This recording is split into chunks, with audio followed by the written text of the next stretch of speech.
talk the origin of wisdom, or the thing that I want to deal with, and in the end it's there's a very, very simple direct answer to this question, but the question is, where does wisdom come from?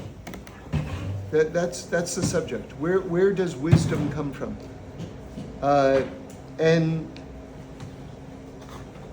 let me pose it to you, not in a philosophical way or a theological way, but in a in a scientific way. And let's go to the Big Bang for a moment. And so what you have is this initial explosion of energy, and this unleashing of this like phenomenal energy is then going to form into the planets and the galaxies and the stars and the planet Earth and you and me. Like scientifically, I think that scientists say that we're composed of like stardust and things like that. So that initial explosion is going to create not just all the material realms, but it's also going to create all of the laws of nature as well. Like everything is going to emanate from that initial explosion, again on a scientific level. So I have a friend, a lifelong friend, and he's like a big professor. He's like a genius. He's like a certified genius and all the rest. And it's funny because he doesn't describe himself as a believing person at all. And yet he raised this question for me, which I think is so great. It's like a question almost against himself as a non-believer, right? But he raised this. So here you have one of the great scientists in the world raising this question, okay? And he said to me the following, which is that if nothing existed at the beginning of the universe, nothing existed at all, and yet you see that this energy that explodes at the beginning of time goes in an ordered way. In other words, it's sort of like it forms things in like a consistent pattern. So here's his question. Where did the laws of physics come from? In other words, this energy seems to be corresponding to the existing laws of physics. And yet there are no laws of physics that exist. This was his question. And he's a great physicist, by the way.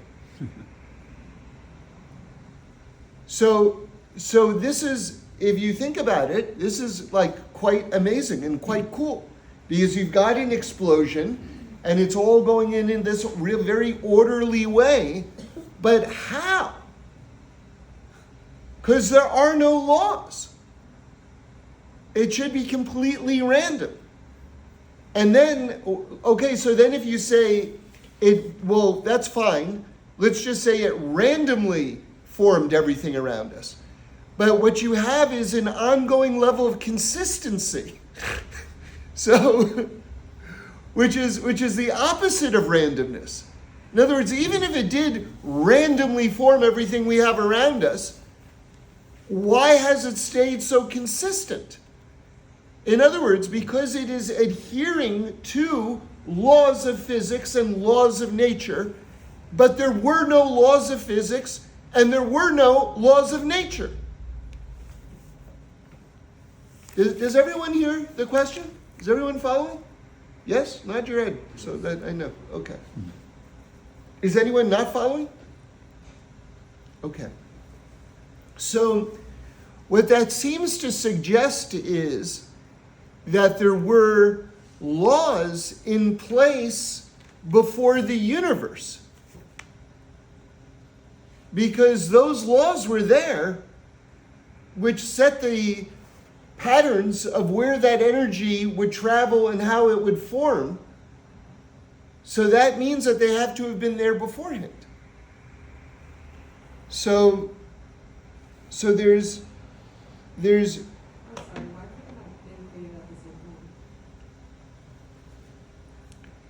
so in other words, at the time of the explosion itself, the laws were created at that same moment.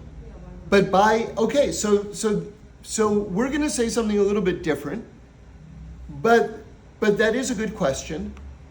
But is the explosion itself creating the laws? Is that what you're suggesting? Like what is, okay, let's say it's done simultaneously. But how can an explosion create laws, you know? Like in other words, the laws are implemented at the time of the explosion. So that's what we're going to say from a Torah perspective. So in that sense, there is a simultaneity, but not that the explosion itself is creating the laws. Because that requires an intelligence. And an explosion doesn't have an intelligence. An explosion is just the unleashing of the energy itself.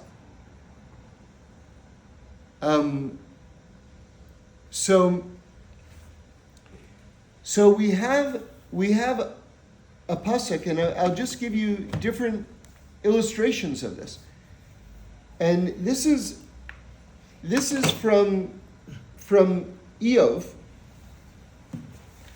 Oh, did I save the page here? It's 28 verse 12, and this says it. This says it just in the most concise way.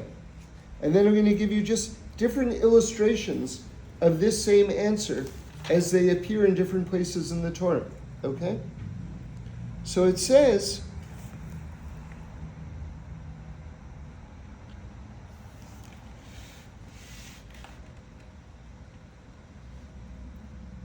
V'ha'chachma, and the wisdom, me'ayin timse. So you would translate that, but as for wisdom, where is it to be found? So the Torah is asking this question, where does that wisdom come from?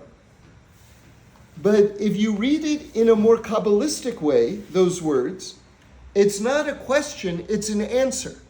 In other words, it seems to be asking wisdom, meaning, in the illustration that I gave you, where are the laws of nature to be found that guide the energy in an ordered way? So where are they to be found? But this actually is not a question, it's an answer. It says, V'ha'chachma me'ayin. The wisdom comes from nothingness. And ayin is a Kabbalistic term which means keter, which means the highest place in heaven. It's actually telling you that wisdom originates from this place called ayin, or from keter, which is the top of all the sefirot. That's the top of all the heavens. Is that Ein Sof or that's different? So the Ein Sof is going to emanate from there. Okay. It's going to flow through there. So you have an interesting thing with Keter. You have 10 sefirot, and Keter means crown.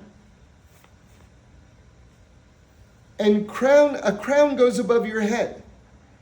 So Keter is really interesting because it's either the highest of the 10 sefirot, or in some systems, it's the 11th of the 10 sefirot. Meaning to say that it's the crown of the sefirot, which goes above the head of the sefirot, which means that it would be the 11th of the sefirot. So how can it be the 10th sefirah and the 11th sefirah? And what is that saying exactly? So just so you know, there are two different systems in terms of how we count the sefirot. One is when Keter is the 10th, Keter Chachma Bina. Okay, that's what you see in a lot of Kabbalistic Sfarim. But like, for instance, if you go by Chabad, the top one would be Chachma, Bina, and then Das. In which case Keter would be above Chachma, in which case Keter would be the 11th. So what does this mean, the 11th and the 10th? What does it mean? Because Keter really is the 11th and the 10th. But what are we talking about? So this is something that I return to in my own studies. Maybe that's because that's where I'm up to in all these books, but just in my own mind for years. This is something I'm constantly fascinated by, which is when the infinite crosses over into the finite. That boundary line, when the infinite light, when Ein Sof, or where what's also called Adam Kadmon, or Olam Haba, these infinite realms which are above everything, right? They're called different names, but they're all referring to this level of infinity above creation. But at a certain point, the light from the infinite realms comes down into the material realms. And then this physical universe that we inhabit begins to become formed. Like that moment of the Big Bang is that moment where the infinite is now coming into the finite realms and creating time and space. So there is an overlap in terms of the flow of energy from the infinite realm into the finite realm. And because there's that overlap, because it's crossing over, Keter can either be the bottom of the top or the top of the bottom.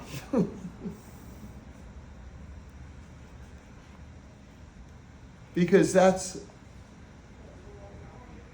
crossing over is going to happen. That flow from the infinite to the finite is going to happen. And that's sort of the mystery of whether Keter is the 10th or the 11th, depending on what perspective you want to look at it. Are we looking at it from the perspective of the infinite realms or from the top of the finite realms? So again, it says, where Chachma me'ayin. Chachma, wisdom, comes from nowhere. Or wisdom, from where does it come? And the reason why it's a statement and a question is because once you it's telling you it's coming from nowhere. It's coming from the highest realms, from the infinite realms, above these finite realms.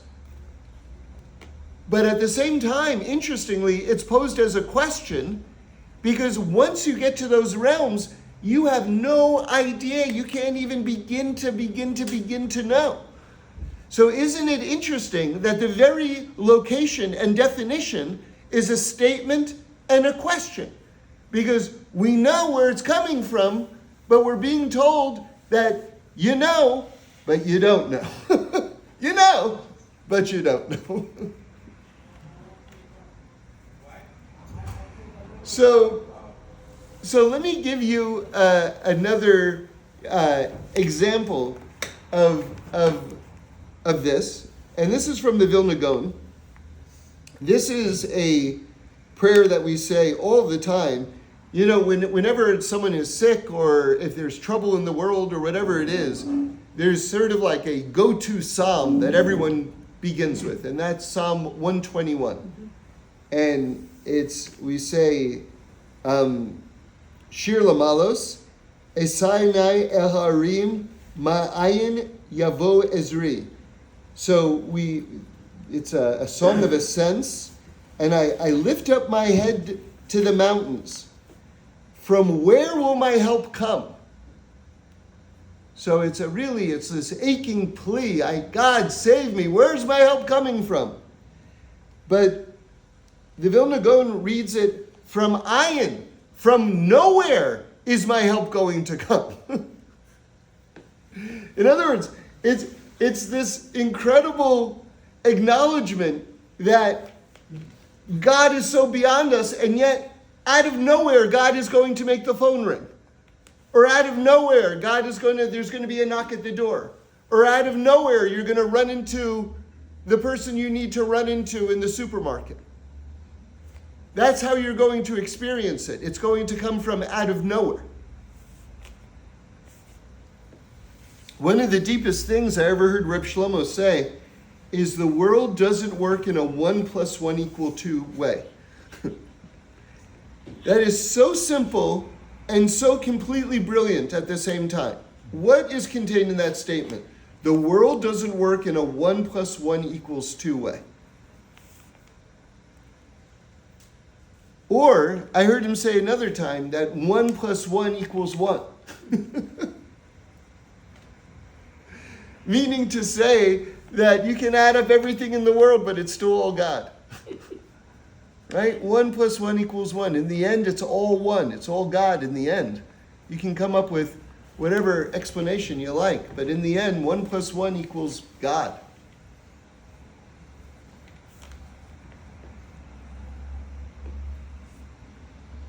So we have the answer to our question. I started it off on a physics level, which is, where do those laws of physics come from? And the answer is, from before the world was created, they existed. That's the answer. From before the world was created, they existed. And now I want to read you something from Mishlei. In English, it's translated as Proverbs. But it's this beautiful section. It's this very lyrical section where all of a sudden wisdom starts talking. Okay, the attribute of wisdom just starts talking to us. So listen to what wisdom says. And it goes on for like several verses. And it's speaking in the first person, okay? Wisdom is speaking in the first person to us, introducing itself. This is chapter 8, verse 22. Hashem made me at the beginning of his way, before his deeds of yore. I have reigned since the distant past, from the beginning, from before there was the earth. Here, listen. Wisdom is telling us, Me'ayin, I'm from nothing, I'm from Keter, I'm from the infinite realms. I have reigned since the distant past, from the beginning, from before there was the earth. When there were no depths, I was formed. When there were no springs rich with water. Before mountains were settled, before hills, I was formed. When he had not yet made the earth and its environs, or the first dust of the inhabited world. When he prepared for the heavens, I was there. When he etched out the globe upon the face of the depths, when he strengthened the heavens above, when fortifying the well springs of the depths, when he set for the sea its limits, so that the waters would not transgress his word. When he forged the foundations of the earth, I was a nursling beside him. I was then his delight every day, playing before him at all times, playing in the inhabited areas of his world. My delights are with mankind. And then wisdom, after describing itself, turns to us and says, and now, children, listen to me. Praiseworthy are those who heed my ways.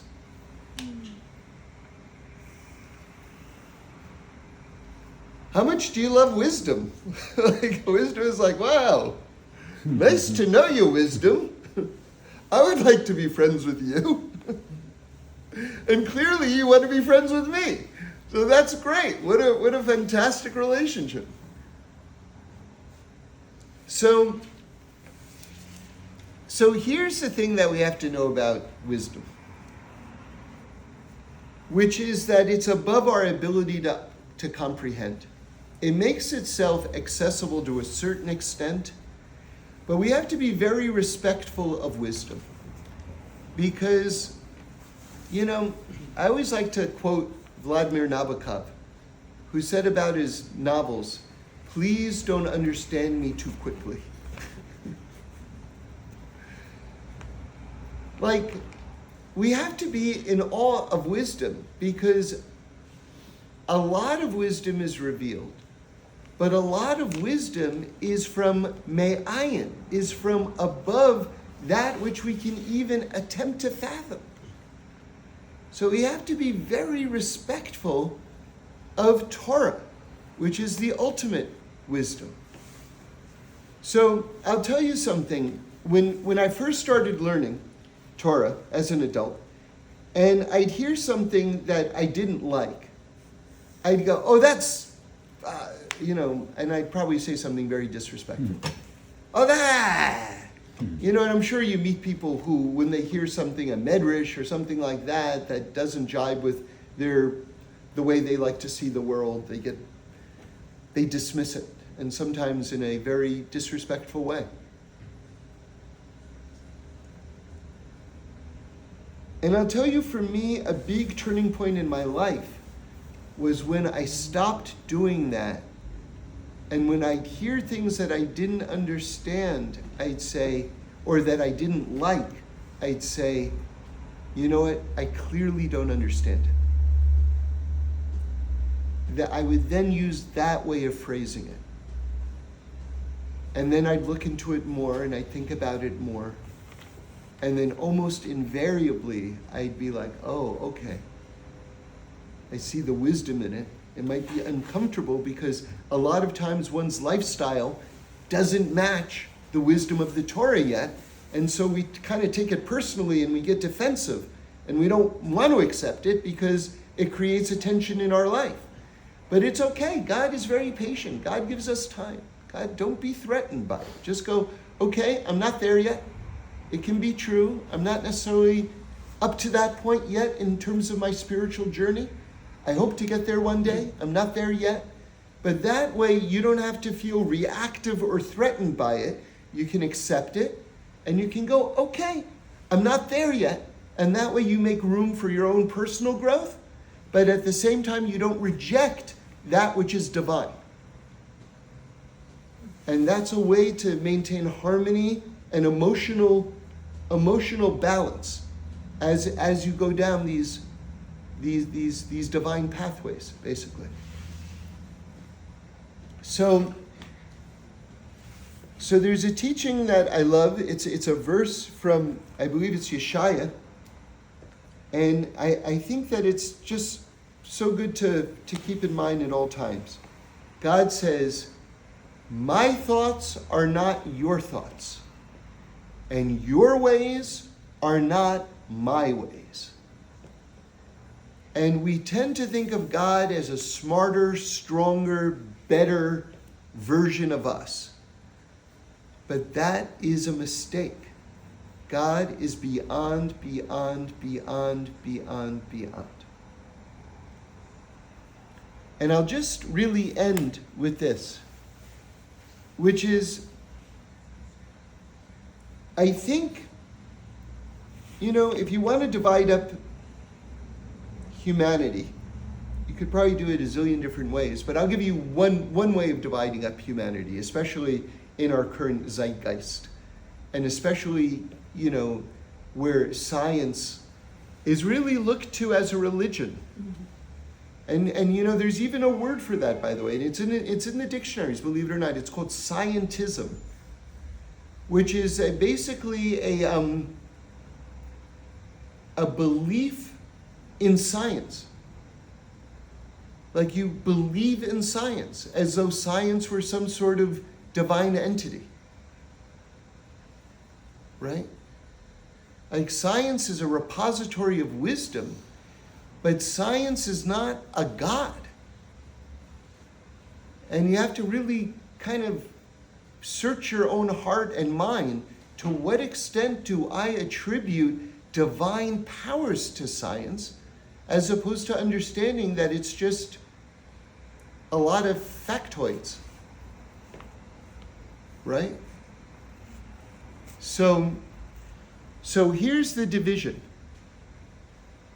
And I'm not being judgmental here. I am on one side of this division, and I'm very open about that. But I'm just describing something right now. I'm not judging anything right now. And it's the following. There are those people, and they're very well intentioned, and they believe the following.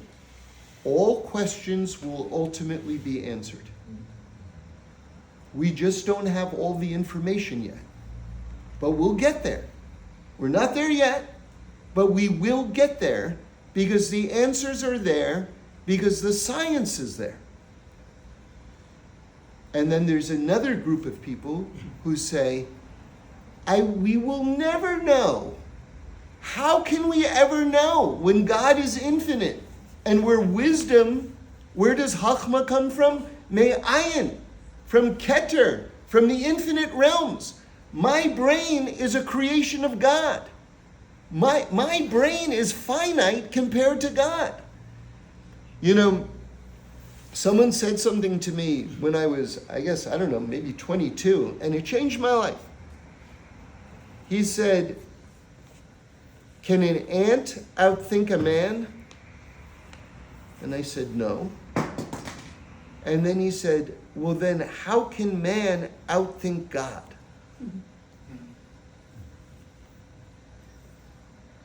And I thought, right, yeah, of course. And let me tell you the ultimate absurdity.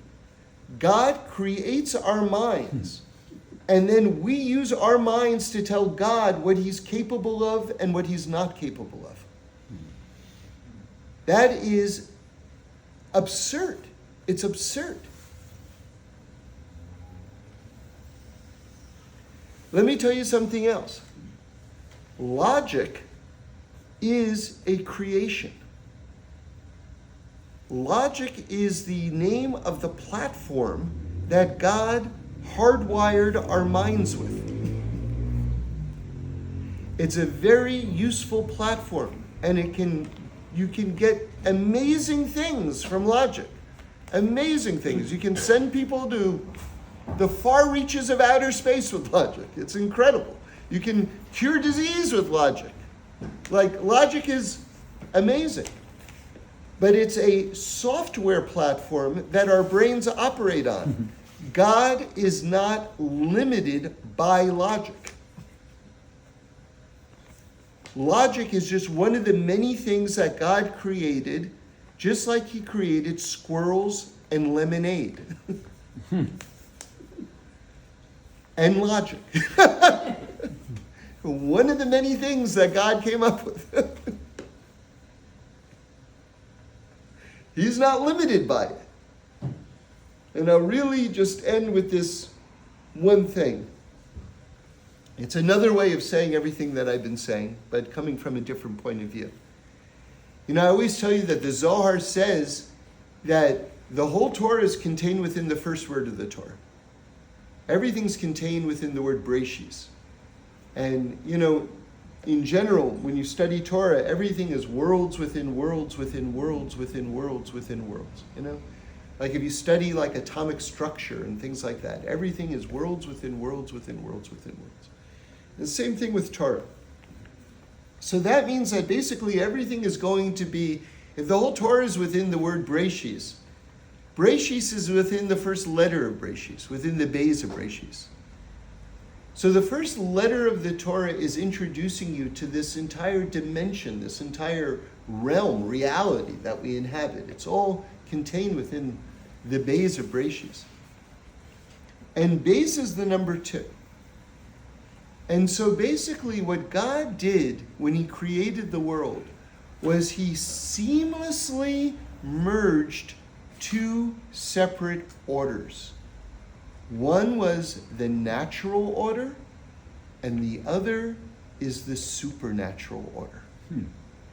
And both of them are seamlessly merged into this life and into this world that we inhabit, which is why these 2 things are true. The world doesn't work in a 1 + 1 = 2 way, because the supernatural is also part of this world, and 1 + 1 = 1. Because It doesn't have to make sense. It can defy logic. You can never ever understand it because the highest wisdom from this place called Ein, Ayin, beyond, Keter, the Keter that's above the finite realms, is also part of this realm.